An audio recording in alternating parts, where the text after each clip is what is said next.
Hello, आप सभी को नौकरी फॉर्म पे स्वागत है। यहाँ जो आप लिखा हुआ देख पा रहे हैं, qualifications for the various regular and the contractual post. तो यहाँ पे मैं बता दूँ, जो आपका एक वैकेंसी निकला हुआ है, सेंट्रल गवर्नमेंट का स्कूल होता है, एयरफोर्स स्कूल।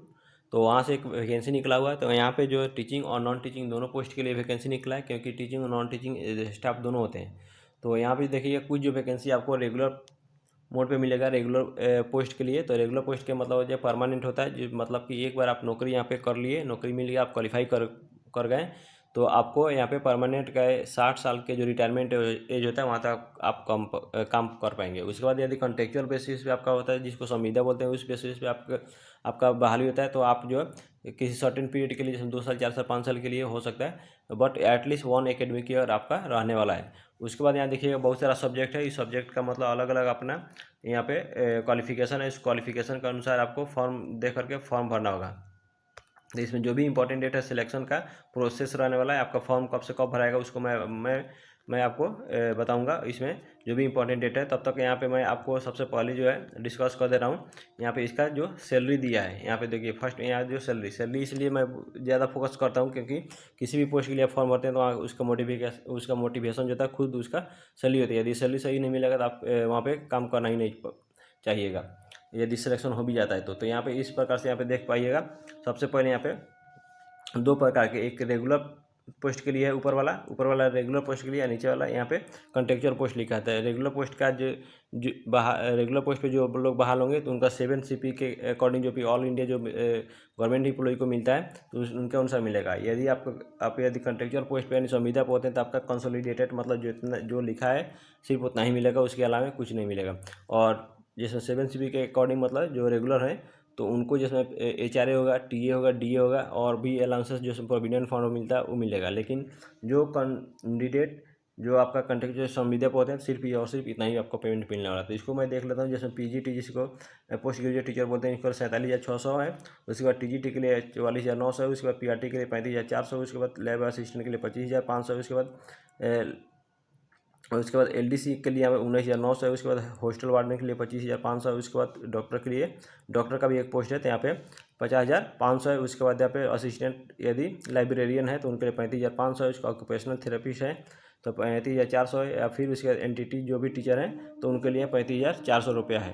अब जो यहाँ पे देख पाइए, यहाँ पे अपर एज लिमिट लिखा गया है। तो अपर एज लिमिट जिसमें सिर्फ और सिर्फ कॉन्ट्रेक्चुअल पोस्ट के लिए यहाँ पे 55 ईयर्स, जो भी टीचर यदि आप कॉन्ट्रेक्चुअल पोस्ट में तो इनका 55 ईयर्स होना चाहिए। यदि ड्राइवर पोस्ट के लिए भी यहाँ पे वैकेंसी है तो यहाँ पे 50 ईयर्स का अपर एज लिमिट है। बट यहाँ पे मिनिमम एज के लिए नहीं बोला गया, क्योंकि मिनिमम एज एटलीस्ट आपका मतलब होना चाहिए 18 से कितना होना चाहिए, 18 से 21 होना चाहिए। क्योंकि आपका यदि BA ग्रेजुएशन करते हैं, BEd करते हैं टीचर पोस्ट के लिए, PG करते हैं तो एटलीस्ट 21 हो ही जाता है एज। और उसके बाद यहाँ पे देख लीजिए, यहाँ पे रेगुलर पोस्ट के लिए यहाँ पे एज लिमिट दिया गया है। तो रेगुलर पोस्ट जो होंगे उनके लिए जैसे PGT के लिए 36 वर्ष है, 36 ईयर्स। TGT के लिए 32 ईयर्स है। उसके बाद PRT ऑल पोस्ट के लिए 30 ईयर्स है। LDC के लिए 27 ईयर्स है। लैब असिस्टेंट के लिए 30 ईयर्स है। उसके बाद कंप्यूटर प्रोग्रामर के लिए एंड ऑपरेटर के लिए 32 ईयर्स है। उसके ड्राइवर के लिए 45 ईयर्स आपका अपर एज लिमिट है। यदि आप फीमेल कैंडिडेट है तो यहाँ पे देख पाइएगा, यहाँ पे फीमेल कैंडिडेट के लिए यहाँ पे 10 ईयर्स का एक्स्ट्रा कंसेशन यानी रिलैक्सेशन मिल जाएगा। इसका मतलब हुआ जैसे कि यदि आप रेगुलर पोस्ट में मान के लिए आपका फीमेल कैंडिडेट है और PGT के लिए आपका योग्यता है तो आप भरते हैं तो इसका 36 ईयर्स आपका मैक्सिमम है, प्लस इसमें 10 ईयर्स आपको ऐड और कर देना होगा। तो यहाँ पे आ जाएगा 46 ईयर्स आपको, मतलब यहाँ तक आप जो फॉर्म भर पाएंगे। तो इस प्रकार से इसमें आपका योग्यता अब जो भी है और उसका इंपॉर्टेंट जो डेट है उसको मैं आपको डिस्कस कर लेता हूँ। और यहाँ पे जैसे मैं देख रहे हैं, यहाँ पे रिक्रूटमेंट टीचिंग नॉन टीचिंग के लिए, यहाँ पे रेगुलर और कॉन्ट्रेक्चुअल पोस्ट के लिए आपका एकेडमिक सेशन है आपका 2026 से 27 के लिए आपका रिक्रूटमेंट होने वाला है। उसके बाद यहाँ पे फॉर्म जो भर पाइएगा 8 दिसंबर 2025 से लेकर के 26 दिसंबर 2025 तक भर पाइएगा। यानी लास्ट डेट यहाँ पे लिखा हुआ है सबमिट करने का फॉर्म, जो 26 दिसंबर 2025 यहाँ पे शाम दोपहर में 1 बजे तक फॉर्म भर पाएंगे। उसके बाद यहाँ पे फॉर्म आपका जमा करने का वेन्यू यहाँ पे क्या लोकेशन क्या रहना, तो यहाँ पे जो देखिएगा एयरफोर्स बाल भारती स्कूल लोधी रोड, यहाँ पे न्यू दिल्ली। इसका पिन कोड दिया 110003। यहाँ पे गेट नंबर 1 के पास आपका, गेट नंबर 1 पे ही आपका फॉर्म जो सबमिट होगा, क्योंकि आपका जो फॉर्म भराने वाला है ऑफलाइन होगा, ऑनलाइन नहीं। जिस प्रकार से सैनिक स्कूल में ऑफलाइन भराता है उसी प्रकार यहाँ देखिए कॉस्ट क्या लगने वाला था 500 का आपका। ऑल कैंडिडेट्स का जो भी कैंडिडेट है उनका 500 ईच पोस्ट के लिए आपका डी लगेगा, डिमांड ड्राफ्ट बनवा कर आपको सेंड करना होगा। और ये जो देख रहे हैं यहाँ पे स्कूल का ऑफिशियल वेबसाइट है, यहाँ से जाकर के आप इस PDF को डाउनलोड कर लीजिएगा, या फिर जो ऑफलाइन फॉर्म भराने वाला है उस जो उसको प्रिंट आउट निकाल के आपको फॉर्म भरना होगा तो वो भी वहाँ से डाउनलोड कर सकते हैं। या फिर मेरा जो टेलीग्राम है नौकरी फर्स्ट के नाम से, वहाँ भी जा करके जुड़ जाइए। जुड़ने के बाद यहाँ पे वीडियो अपलोड होने के बाद आपके इसका PDF और उसका जो फॉर्म है हार्ड कॉपी उसका भी वहाँ पे सबमिट हो जाएगा, तो यहाँ से भी आप डाउनलोड कर सकते हैं। और यहाँ देख लीजिएगा यही इंपॉर्टेंट डेट है, और यहाँ पे स्ट्रिक्टली यहाँ पे बोला गया है, यहाँ पे जो है देखिएगा यहाँ पे लिखा हुआ है, यहाँ पे the application has to be submitted strictly in offline mode. Offline मतलब ऑफलाइन मोड में ही फॉर्म भराने वाला, ऑनलाइन नहीं। ऑनलाइन के लिए यहाँ पे नीचे अंडरलाइन करके इन्होंने घेर दिया है कि आपको स्ट्रिक्टली यहाँ पे प्रोहिबिट किया जा रहा है। आपको ऑनलाइन ही फॉर्म जो है किसी हाल में नहीं होगा, आपको ऑफलाइन ही फॉर्म भरना होगा।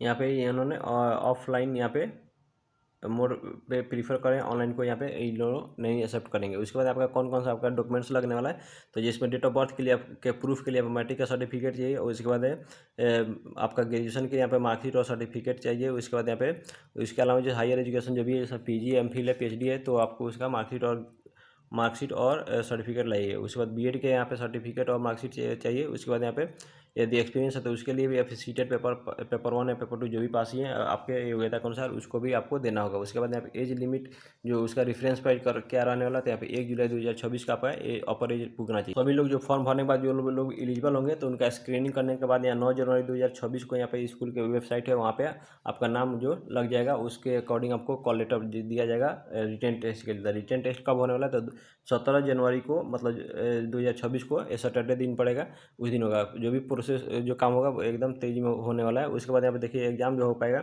यहाँ पे PGT और यहाँ पे PRT दोनों का एक ही शिफ्ट में होगा, जिसमें 9:30 से लेकर 11:30 तक 2 घंटा का एग्जाम होगा। फिर उसके बाद यहाँ पे TGT और NTT जो है उनके लिए यहाँ पे देख पाइएगा 12 बजे से लेकर 2 बजे तक 2 घंटा का एग्जाम होगा। उसके बाद रिटन टेस्ट आपका कहाँ होने वाला है, तो इसके स्कूल के खुद के कैंपस में होगा, जिसमें एयरफोर्स बाल भारती स्कूल है, इसमें यहाँ पे होगा।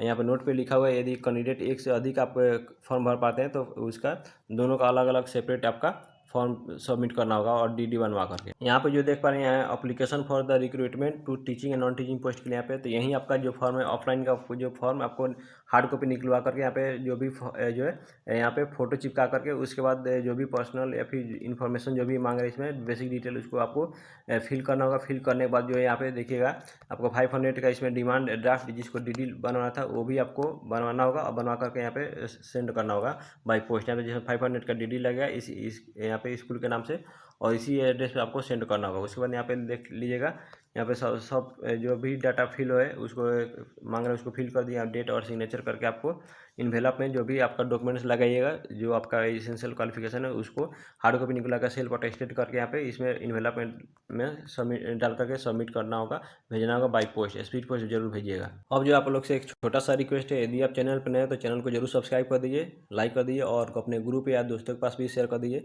ताकि मुझे भी मोटिवेशन मिलता रहे। और इसलिए क्योंकि मेरे जो चैनल पे जो ऑल इंडिया से जो भी teaching non teaching administrative post का जो वैकेंसी आता है उसको मैं कवर करता हूँ, चाहे स्टेट गवर्नमेंट को या सेंट्रल गवर्नमेंट को। अब चलते हैं यहाँ पे जो है आपको यहाँ पे जो इसेंशियल क्वालिफिकेशन है हर पोस्ट के लिए वहाँ पे देखते हैं। यहाँ पे देख लीजिए यहाँ पे PGT यहाँ पे इंग्लिश का है, यहाँ पे वैकेंसी दिया है कॉन्टेक्चुअल 1 पोस्ट। तो यहाँ पे मैं आपको PGT में जो इतना भी सब्जेक्ट है सबके लिए कॉमन रहने वाला कि आपका मास्टर डिग्री होना चाहिए PGT में, और यहाँ पे 50% मार्क्स चाहिए। उसके बाद यहाँ पे बैचलर इन एजुकेशन BEd होना चाहिए। उसके बाद पेपर इसमें सीटेट का पेपर तो नहीं है, बट यहाँ पे यदि यहाँ पे डिजायरेबल में इन्होंने दिया है, यदि आपके पास यहाँ देखिएगा आपके पास यदि यहाँ पे सीटेट या स्टेट होता है तो आपको एडिशनल वेटेज देंगे। और इस प्रकार से डिजायरेबल में आपका MS ऑफिस जिसको कंप्यूटर एप्लीकेशन होना चाहिए। उसके बाद यदि आप स्मार्ट बोर्ड जो होता है आज के दौर में जो भी स्कूल में होता है वहाँ पे, तो उसको यदि ऑपरेट करना आता है तो आपको ज़्यादा इन्होंने प्रीफर करेंगे।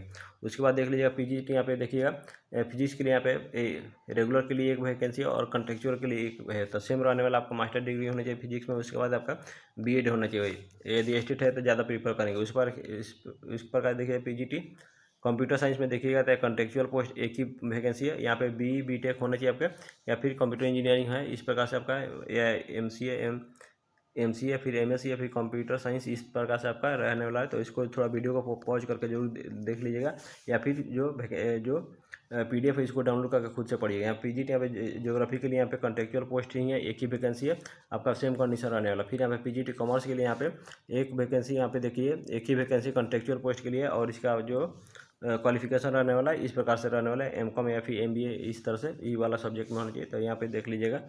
फिर उसके बाद यहाँ पे देख लीजिएगा PGT बिजनेस स्टडी में एक ही पोस्ट है कॉन्ट्रेक्चुअल के लिए, तो यहाँ पे मास्टर डिग्री चाहिए। PGT में जो भी है मास्टर डिग्री चाहिए रिलेवेंट सब्जेक्ट में। और उसके बाद यहाँ देख लीजिएगा, अब आ जाता है यहाँ पे TGT पोस्ट के लिए। TGT पोस्ट में देखिएगा यहाँ पे हिंदी और संस्कृत के लिए, तो यहाँ पे एक पोस्ट रेगुलर के लिए और एक कॉन्ट्रेक्चुअल, 3 गो पोस्ट जो आपका यहाँ पे कॉन्ट्रेक्चुअल के लिए, यहाँ पे संविदा के लिए। तो इसका मैं TGT के लिए मैं बता दूँ, जो भी आप रिलेवेंट सब्जेक्ट होगा उसमें आपका BA या फिर BSc होना चाहिए। यहाँ पे BA या फिर BSc होना चाहिए, और साथ ही साथ आपका एजुकेशन में आपका मेन BEd होना चाहिए। पेपर 2 यहाँ पे CTET का पेपर 2 होना चाहिए, इस प्रकार से। या फिर और डिजायरेबल में यहाँ पे देख लीजिए कंप्यूटर का है, इस तरह से मसला है, और इंग्लिश में आपका कम्युनिकेशन होना चाहिए। उसके बाद यहाँ पे TGT यहाँ पे म्यूजिक के लिए, तब TGT म्यूजिक में यहाँ पे ग्रेजुएशन होना चाहिए, किसी भी रिकॉग्नाइज्ड यूनिवर्सिटी, या फिर हायर सेकेंडरी आपके इंटर है, या फिर उसके बाद उसके साथ होना चाहिए यहाँ पे एक संगीत विशारदा या एग्जामिनेशन होता है, जो आपकी महाराष्ट्र बॉम्बे में आपका स्कूल होता है यहाँ पे गंधर्व महाविद्यालय, वहाँ से आपका एग्जामिनेशन पास होना चाहिए। उसके बाद डिजायरेबल में है। उसके बाद देख लीजिएगा TGT म्यूजिक, यहाँ पे वोकल मतलब जो कि गाने वाने वाला होता है, जैसे संगीत गाते हैं जिसमें यहाँ पे, तो इस तरह से ग्रेजुएशन होना चाहिए। PG आपका म्यूजिक में होना चाहिए, हायर सेकेंडरी होना चाहिए। उसके बाद यहाँ पे सेम जो ई वाला है यहाँ पे, वहीं आपका एक एग्जाम होता है, उसको पास होना होगा, जिसमें भारत नाट्यम होता है, उस तरह से गाना गाया जाता है। और इस प्रकार से यहाँ पे TGT आपका, यहाँ पे देखिए काउंसलर का है, यहाँ पे एक ही पोस्ट है रेगुलर का है यहाँ पे। तो यहाँ पे देख लीजिए, समझ लीजिए ग्रेजुएशन या फिर पोस्ट ग्रेजुएशन साइकोलॉजी में है, या फिर आपका पोस्ट ग्रेजुएशन चाइल्ड साइकोलॉजी में किए हैं 50% के मार्क्स के साथ, तो भी आपके पास इसमें आपका योग्यता बनता है। उसके बाद यहाँ देखिएगा डिजायरेबल में है। उसके बाद यहाँ देखिए TGT कंप्यूटर साइंस के लिए, यहाँ पे TGT जो कंप्यूटर साइंस के लिए देखिएगा एक ही पोस्ट है, एक पोस्ट रेगुलर के लिए और 4 पोस्ट कॉन्ट्रेक्चुअल के लिए। तो इसमें आपका BSc या फिर BCA इस प्रकार से होना चाहिए, 50% मार्क्स के साथ होगा। और भी बहुत सारा इसमें जो आपका क्वालिफिकेशन दिया है, और देख लीजिए यहाँ पे। उसके बाद TGT बायोलॉजी के लिए फिर जूलॉजी बोटनी, जो भी आप में ग्रेजुएशन होना चाहिए। उसके बाद आपका BEd होना चाहिए। उसके बाद CTET पेपर 2 होना चाहिए यहाँ पे। और उसके बाद यहाँ पे देख पाइए TGT इंग्लिश के लिए यहाँ पे एक पोस्ट रेगुलर के लिए और 3 पोस्ट आपका कॉन्ट्रेक्चुअल के लिए, तब सेम रहने वाला है यहाँ पे आपका ग्रेजुएशन प्लस BEd और CTET पेपर 2। फिर उसके बाद यहाँ पे देखिए TGT आपके स्कल्पचर, जिसको शिल्पकार बोलते हैं, तो यहाँ पे 2 पोस्ट है रेगुलर के ही है। उसके मास्टर डिग्री होना चाहिए फाइन आर्ट्स में। उसके बाद हायर सेकेंडरी होना चाहिए। इस प्रकार से इसको अपना और भी एडिशनल जो क्वालिफिकेशन है उसको देख लीजिए। TGT मैथमेटिक्स में भी सेम रहने वाला है। तो यहाँ पे 2 पोस्ट है, सिर्फ यहाँ पे कॉन्ट्रेक्चुअल कहीं है। यहाँ पे भी graduation plus BEd plus paper 2 आपका CTET होना चाहिए। उसके बाद यहाँ देख लीजिएगा यहाँ पे PGT, यहाँ पे फिजिकल एजुकेशन में एक ही पोस्ट है कॉन्ट्रेक्चुअल का। यहाँ पे ग्रेजुएशन इन फिजिकल एजुकेशन है, जिसको BPED बोलते हैं, बैचलर इन फिजिकल एजुकेशन। उसके बाद यहाँ पे DLED BPED है, सॉरी DPED है, डिप्लोमा है इन एलिमेंट्री एजुकेशन बोलते हैं। इस प्रकार से आपका होना चाहिए। और उसके बाद यहाँ पे PRT, यहाँ पे जनरल में देखिएगा तो यहाँ पे रेगुलर के लिए 5 है, उसके कॉन्ट्रेक्चुअल के लिए 3 है। इस प्रकार से आपका क्वालिफिकेशन हो जाए। और PRT में हर जगह वही होता है, आपका इंटर होना चाहिए, प्लस की आपका DLED होना चाहिए, और पेपर 1 आपका CTET में होना चाहिए। तो वहीं आपका इसमें भी है, और उसको आगे पढ़ लीजिएगा इसमें। और उसके बाद यहाँ देख लीजिएगा NTT जो वैकेंसी है यहाँ पे कॉन्ट्रेक्चुअल के लिए 6 गो है। इस प्रकार से आपका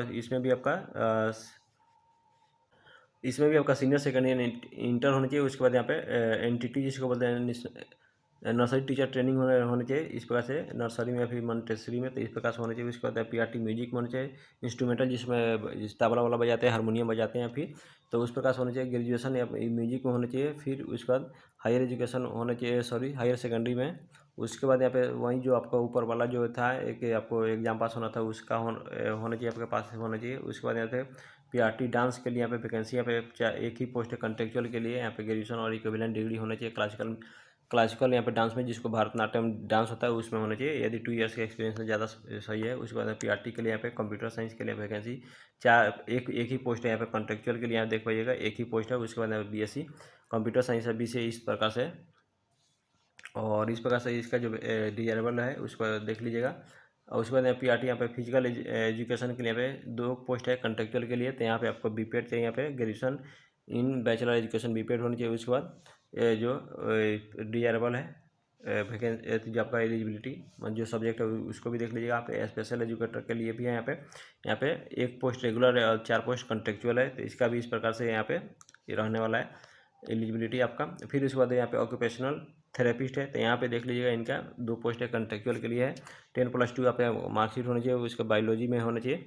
उसके बाद 3 ईयर्स डिप्लोमा होना चाहिए। उसके बाद यहाँ देख लीजिएगा असिस्टेंट लाइब्रेरियस के लिए यहाँ पे 1 ही पोस्ट है कॉन्ट्रेक्चुअल के लिए। यहाँ पे बस आपके पास यहाँ सीनियर सेकेंडरी इंटर चाहिए। उसके बाद डिप्लोमा इन लाइब्रेरी साइंस के चाहिए, तो यहाँ पे असिस्टेंट लाइब्रेरियन का हो गया। उसके बाद यहाँ पे देख पाइएगा, यहाँ पे जो देख पा रहे हैं यहाँ पे असिस्टेंट यहाँ पे लैब असिस्टेंट के लिए यहाँ पे 1 ही पोस्ट है और रेगुलर पोस्ट है। अच्छा, उसको BSc होना चाहिए, सेकंड डिवीजन से होना चाहिए, 50% मार्क्स होना चाहिए, केमिस्ट्री में होना चाहिए। और इसका डिजायरेबल क्वालिफिकेशन हो गया। यहाँ पे लैब असिस्टेंट यहाँ बायोलॉजी के लिए देख लीजिएगा 1 ही पोस्ट है कॉन्ट्रेक्चुअल, यहाँ पे BSc होना चाहिए, सेकंड डिवीजन 50% मार्क्स के साथ बायोलॉजी सब्जेक्ट के साथ। उसके बाद ये वाला आपका डिजायरेबल हो गया। उसके बाद जो देख पाइएगा यहाँ पे लैब असिस्टेंट यहाँ पे कंप्यूटर साइंस में देख पाइएगा, लैब असिस्टेंट कंप्यूटर साइंस में 1 ही पोस्ट है कॉन्ट्रेक्चुअल पे, BSc कंप्यूटर फिर BCA इस तरह से डिग्री है। या फिर कंप्यूटर प्रोग्रामर के लिए यहाँ पे देख पाइएगा, तो यहाँ पे भी वैकेंसी रेगुलर है, बस बट 1 ही है आपका। बैचलर डिग्री चाहिए 50% मार्क्स के साथ, या फिर PGDCA या फिर BCA है आपके पास, तो ये हो गया था आपके पास है। LDC कंप्यूटर यहाँ पे देखिए LDC के लिए 2 पोस्ट है कॉन्ट्रेक्चुअल है, यहाँ पे सीनियर सेकेंडरी बस चाहिए आपके पास 50% मार्क्स के साथ, 40 वर्ड पर मिनट आपका कंप्यूटर टाइपिंग चाहिए। उसके बाद यहाँ पे LDC यहाँ पे देखिएगा एडमिन के लिए यहाँ पे है, तो एक रेगुलर पोस्ट के लिए कॉन्ट्रेक्चुअल 1 पोस्ट एक पोस्ट दोनों में है। उसके बाद यहाँ पे क्या सीनियर सेकेंडरी चाहिए 50% मार्क्स के साथ। उसके बाद 40% पर वर्ड मिनट आपके भी यहाँ पे कंप्यूटर टाइपिंग चाहिए। यहाँ पे ड्राइवर वैकेंसी के लिए यहाँ पे 2 रेगुलर है, 2 कॉन्ट्रेक्चुअल है। यहाँ पे देख लीजिए ड्राइवर के लिए आपके पास सिर्फ और सिर्फ इंटर होना चाहिए 50% मार्क्स के साथ। उसके बाद ड्राइविंग लाइसेंस होना मस्ट है, जरूरी है। उसके बाद यहाँ देखिए हॉस्टल वार्डन देख लीजिएगा फीमेल के लिए 1 ही पोस्ट है आपका कॉन्ट्रेक्चुअल है, तो यहाँ पे देख लीजिए इसके लिए यहाँ पे ग्रेजुएशन 50% मार्क्स के साथ होना चाहिए, हिंदी और इंग्लिश में बोलना है, आपका कम्युनिकेशन होना है चाहिए, एक्सपर्ट होना चाहिए। उसके बाद डॉक्टर्स का वैकेंसी है, दो ही पोस्ट है कॉन्ट्रेक्चुअल का पोस्ट है, तो यहाँ पे जो डिग्री है तो इसके लिए MBBS डिग्री चाहिए बस। इसमें जो है इतना ही बताया गया, इसमें जो क्वालिफिकेशन है बस, तो इतना हो गया सब जो भी है। मैंने इंपॉर्टेंट जो पॉइंट था उसको मैं डिस्कस कर दिया। तो आप लोग से छोटा सा रिक्वेस्ट है, यदि आप अभी भी चैनल को सब्सक्राइब नहीं किए जरूर सब्सक्राइब कर दीजिए। थैंक यू, धन्यवाद।